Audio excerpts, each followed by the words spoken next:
அனைவருக்கும் வணக்கம். இன்றைக்கி வந்து 3/7/2024 புதன்கிழமைக்கு Nifty index and bank Nifty இண்டெக்ஸில் சிபிஆர் இண்டிகேட்டர் யூஸ் பண்ணி எப்படி ட்ரேட் பண்ணுறது அப்படிங்கிறத பார்த்துடலாம். அதுக்கு முன்னாடி வந்து பார்த்திங்கன்னா நேற்று யூஎஸ் மார்க்கெட்டில் என்னாச்சு அப்படிங்கிறத பார்க்கும்போது நான் நேற்று மார்னிங்கே சொல்லியிருந்தேன். யூஎஸில் வந்து யூஎஸ்லேருந்து ஜெரம் பவுல் போய் யூரோப்பியன் யூனியனில் இருக்க சென்ட்ரல் பேங்க்கில் வந்து ஒரு ஸ்பீச்சை கொடுக்க போகிறாரு. அது மார்க்கெட்டை பெருசாக இன்ஃப்ளூயன்ஸ் பண்ணுறதுக்கு வாய்ப்பு இருக்குது அப்படின்னு சொல்லியிருந்தேன். அதன்படி அவர் 7 மணிக்கு பேச ஆரம்பித்தார். மார்க்கெட்டை பற்றியும் எக்கனாமி பற்றியும் வந்து ரொம்ப பாசிட்டிவாக பேசினார். அதனால் வந்து பார்த்திங்க அப்படின்னா உங்களுக்கு வந்து இங்கே பாருங்கள் ஒரு நல்ல மறுபூசு கேண்டில் டவ் ஜோன்ஸ் வந்து ஒரு 0.4% வந்து பாசிட்டிவாக முடிச்சிருக்கு. எனக்கு தெரிஞ்சு இவன் மேலே பிரேக் அவுட் ஆகிறதுக்கு எல்லா சயின்ஸுமே தெரிஞ்சிருச்சு. ஸோ பொறுத்திருந்து பார்க்கலாம். அண்ட் S&P வந்து பார்த்திங்கன்னா இதுவுமே ஒரு மறுபூசு தான். இங்கே பாருங்கள் ஸ்லைட்டாக கேப் டவுனில் ஓப்பன் ஆச்சு. அவர் என்னத்தை பேச போகிறாரோ அப்படின்னு ஏன்னா கரெக்டாக 7 மணிக்கு தான் அவர் பேசினார். அப்போ தான் மார்க்கெட் ஓப்பன் ஆகும். ஸோ அவர் பாசிட்டிவாக பேச அப்படியே மட்டும் பில்டாக மேலே போயிட்டான். உங்களுக்கு நாஸ்டாக்கும் அதே தான் பண்ணால் மூணுலேயுமே இங்கே பாருங்கள் நாஸ்டாக்லாம் செம்மையான மறுபூசு கேண்டில். ஸோ செம்மையாக மேலே போயிடுச்சு. கிட்டத்தட்ட இது வந்து நம்ம ஆல் டைம் ஹை க்ளோஸ்ன்னு சொல்லலாம். ஆல் டைம் ஹை பக்கத்தில் போயிருக்கான். பட் க்ளோசிங் வைஸ் இதுதான் வந்து ஆல் டைம் ஹை க்ளோஸ். எல்லாமே வந்து பார்த்திங்கன்னா செம பாசிட்டிவாக இருக்குது. அண்ட் விக்ஸுமே பாருங்கள், இது இந்தியன் விக்ஸா இல்லை யூஎஸ் விக்ஸான்னு தெரியல, 12 சுற்றிக்கிட்டு இருக்கிறான். நமக்கு பட்ஜெட் இருக்கிறனால கொஞ்சம் மேலே இருக்குது. பட்ஜெட் முடிச்சதுக்கப்புறம் நம்மளும் 10 ரேஞ்சுக்கு போயிடும்னு நினைக்கிறேன். ஸோ 1.5% விழுந்திருக்கான். அண்ட் யூஎஸோட 10 இயர் பாண்டில் வந்து பார்த்திங்கன்னா நேற்று பாருங்கள் கீழே விழுந்திருக்கு. 4.3443 அப்படிங்கிற லெவலுக்கு வந்திருக்கு. அண்ட் க்ரூட் ஆயிலை பொறுத்த வரைக்கும் அவனுமே வந்து பார்த்திங்கன்னா கீழே விழுந்திருக்கான். ஒரு $82 $83 வந்து பார்த்திங்கன்னா ட்ரேட் ஆகிட்டு இருக்கேன். அது எல்லாமே பாசிட்டிவான விஷயம் தான். ஓகேங்களா. ஸோ அடுத்து வந்து பார்த்திங்கன்னா நம்ம ஏடிஆர் அப்படிங்கிறத பார்க்கணும். அந்த ஏடிஆர் நம்ம பார்க்கும்போது அதில் வந்து இங்கே பார்த்திங்க அப்படின்னா ஐசிஐசி வந்து ஒரு 1.75% நெகட்டிவ். மற்ற மூணுமே HDFC 1.5% positive, Infosys 2%, Wipro 2% positive இருந்திருக்கு. இதை அப்படியே நம்ம இங்கே எடுத்துகிட்டு போய் பார்த்தோம் அப்படின்னா இங்கே பாருங்கள் இன்ஃபோசிஸ் வந்து 2.5% அப்பு. ஐசிஐசி வந்து இங்கே பார்த்தீங்கன்னா உங்களுக்கு வந்து 1.25% டவுனுங்களா. இங்கே பாருங்கள் வெறும் 0.5% தான் டவுனு. விப்ரோ வந்து 4% அப்பு. அங்கே 2%னா நம்ம மார்க்கெட்டாக 2னா உங்களுக்கு யூஎஸில் 4%, 3.25% அப்பு.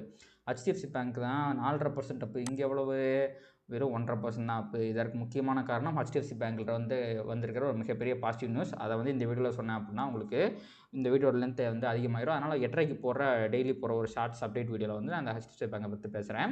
கண்டிப்பாக அதை நீங்கள் வந்து வாட்ச் பண்ணுங்கள். நோட்டிஃபிகேஷன் ஐக்கனை வந்து கிளிக் பண்ணி வச்சுங்க. ஸோ தட் நான் போகிற அப்டேட்ஸ் வந்து உடனுக்குடன் உங்களுக்கு கிடைக்கும்.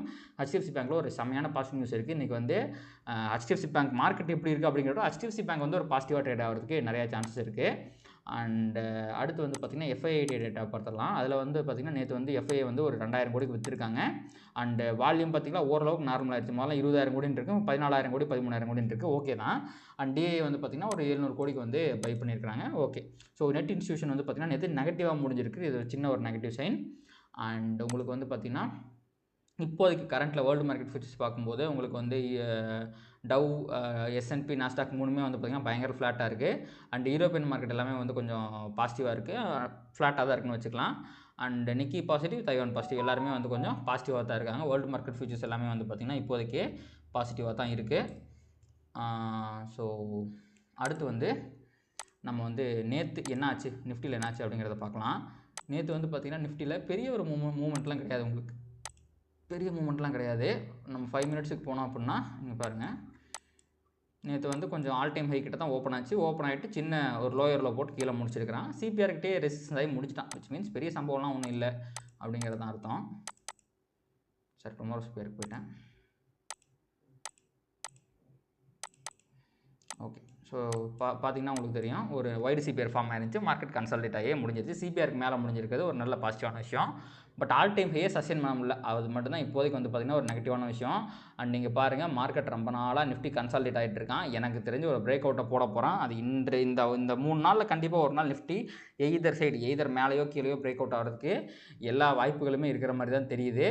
மேபி அது மேலே இருக்கிறதுக்கு நிறைய சான்ஸ் இருக்குது. ஏன்னா வர நியூஸ் எல்லாம் கொஞ்சம் பாசிட்டிவாக வருது. அதனால் ஓகே, நம்ம வந்து அடுத்து வந்து டுமாரோ சிபிஆரை பார்த்துடலாம்.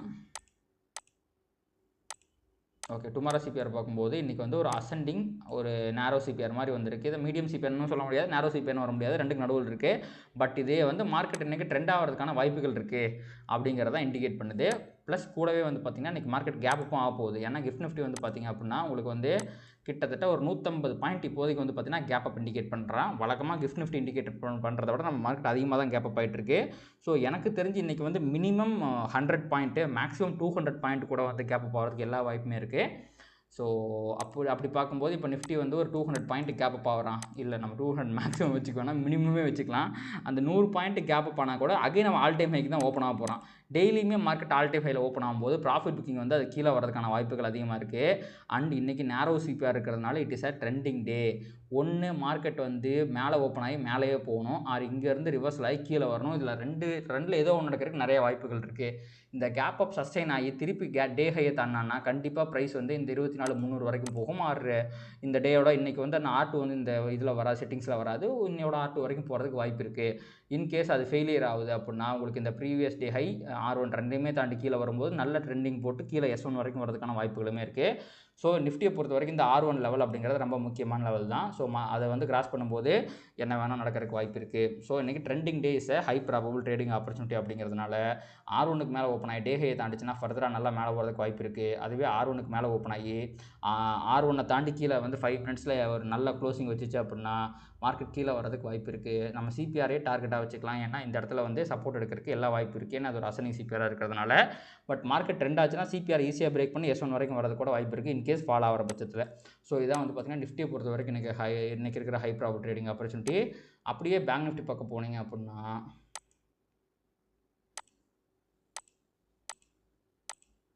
ஸோ நேற்றத்தோட இதை போட்டேன் நான். நேற்று வந்து பார்த்திங்கன்னா ஒரு வைடு சிபிஆர் வந்துருந்துச்சு, முந்தா நேற்று வைடு சிபிஆர் தான் வந்துச்சு. 2 நாளுமே முந்தா நேற்று வந்து பார்த்திங்கன்னா கேப் டவுனில் ஓப்பனாக மேலே போனான், நேற்று கேப் அப்பில் ஓப்பனாக கீழே வந்துட்டான். செமையான ஒரு ட்ரெண்டிங் அப்படிங்கிறது இருந்துச்சு பேங்க் நிஃப்டியில், கிளியராக கீழே போயிட்டு இருந்தான். அண்ட் உங்களுக்கு வந்து பார்த்திங்கன்னா உங்களுக்கு முடியும் போது S1 அண்ட் ப்ரீவியஸ் டே கீழே முடிஞ்சிருக்கான். இட் இஸ் ஒரு நல்ல நெகட்டிவ் சைன். இன்றைக்கி வந்து ப்ராப்பரான ஒரு டிசைனிங் சிபிஆர் தான் வரப்போகுது அப்படிங்கிறதுக்கான இண்டிகேஷன் தான். ஆனால் நேற்று மார்க்கெட் ட்ரெண்ட் ஆனதுனால இன்றைக்கி வந்து உங்களுக்கு நேரோ சிபிஆர்லாம் வராது. இன்றைக்கும் பார்த்திங்கன்னா ஒரு ப்ராப்பரான வைடு சிபிஆர் தான் வரும். என்றைக்குமே வைடு சிபிஆர் வரும்போது மார்க்கெட் ட்ரெண்ட் ஆகிறதுக்கான வாய்ப்புகள் கிடையாது. ஆனால் கடந்த 2 நாட்கள் அதை வந்து முறியடிச்சு அவன் ட்ரெண்ட் ஆகிருக்கான். மேபி இன்றைக்கும் முறியடிக்கிறதுக்கான வாய்ப்புகள் கூட இருக்குது. இப்போ நிஃப்டி வந்து பார்த்திங்கன்னா உங்களுக்கு வந்து ஒரு 100 பாயிண்ட் கேப் அப் ஆகிறான் அப்படின்னா 0.5% கிட்ட வரும். அதே மாதிரி இவன் 0.5% கேப் அப் ஆகிறான் அப்படின்னா உங்களுக்கு 300 பாயிண்ட்டுக்கு பக்கமாக கேப் அப் ஆகும். ஸோ தட் அவன் வந்து 42,400 கிட்ட, அதாவது சிபிஆருக்கு மேலே ஓப்பன் ஆகிறதுக்கு வாய்ப்புகள் இருக்குது. ஸோ அப்படி ஓப்பன் ஆகிட்டு ஃபர்தராக அவன் மேலே போனான்னா R1 reversal is high probable trading opportunity in bank Nifty. ஓகேங்களா, இது டிசைனிங் சிபிஆர் அப்படிங்கிறதுனால சிபிஆர் ரிவர்சல் நம்ம எடுக்கிறத விட ஃபர்தராக கீழே போகும்போது S1 ரிவர்சல் எடுத்திங்கன்னா அது ஹை ப்ராபபிள் ட்ரேடிங் ஆப்பர்ச்சுனிட்டியாக இருக்கும். ஆனால் அவ்வளோ தூரம் அவன் கீழே போவானா அப்படிங்கிறத சொல்ல முடியாது. ஸோ இன்றைக்கி பேங்க் நிஃப்டியை பொறுத்த வரைக்கும் CPR reversal low probable trading opportunity. But உங்களுக்கு கீழே வரைக்கும் வாய்ப்பு கிடைக்காது அப்படிங்கிறனால இதை நான் சொல்கிறேன்.